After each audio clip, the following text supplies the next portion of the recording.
When you think about the monumental figures of the 20th century, the ones who literally built nations, Mustafa Kemal Atatürk's name is right there at the top.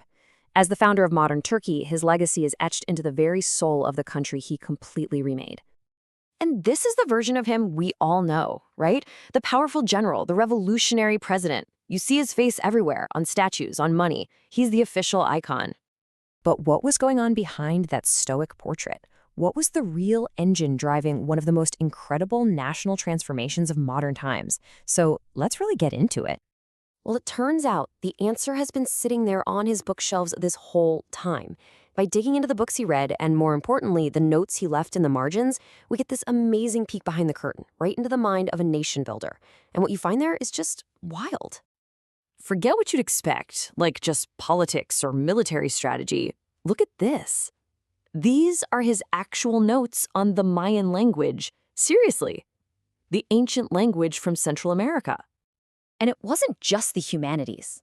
He was also diving deep into science.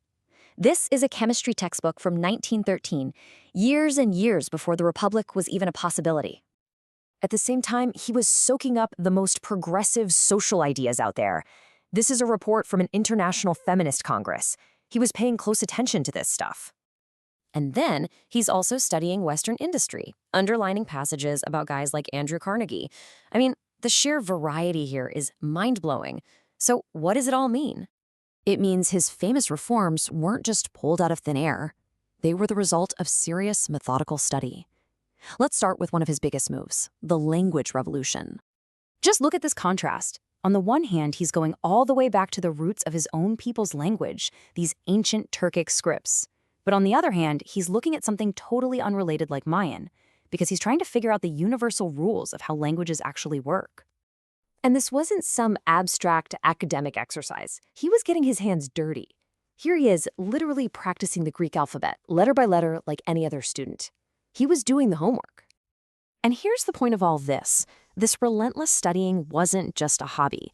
It was the intellectual foundation, the research and development for one of his boldest reforms ever, throwing out the old Arabic script and creating a whole new Turkish alphabet based on Latin letters. It was all about boosting literacy and turning the nation's face toward the West. Okay, so you see the pattern. Deep, private study leads to massive public action. And that exact same model applied to how he thought about society itself. He knew that just passing laws wasn't enough. You had to understand what actually makes people and societies tick. So he's reading up on social psychology, trying to understand how crowds think, what forges a national identity. He wasn't just changing laws, he was trying to engineer a whole new mindset. And a huge part of that new mindset was about the role of women. The fact that this book, a report from a 1933 feminist congress, was sitting in his library is so telling. These were still really radical ideas in most of the world, but he was actively seeking them out. And again, there was a direct pipeline from the page to policy.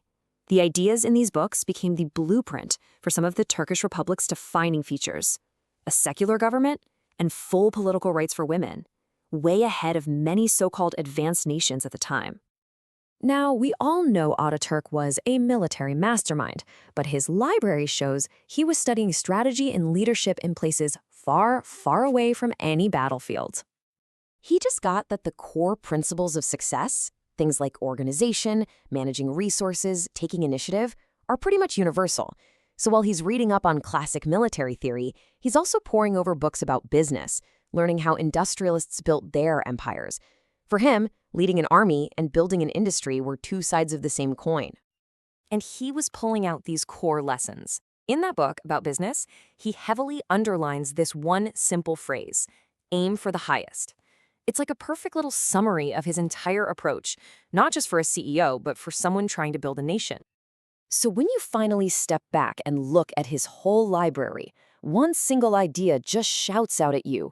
This was a leader who was, first and foremost, a student, a relentless, lifelong student.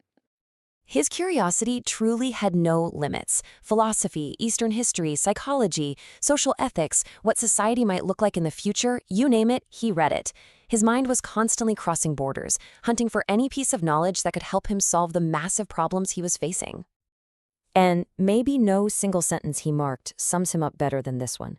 He underlined it in a book about leadership. If you want to please a man of action, don't talk to him about what he has done, but about what he can do. For Ataturk, it was always about what's next. The learning never stopped, because the doing never stopped. Which really leaves us with this one big thought. We always say that great leaders build nations. But after looking through Ataturk's library, you have to ask a different question. What is it that builds a leader? And maybe the answer is a quiet room, a stack of books, and a curiosity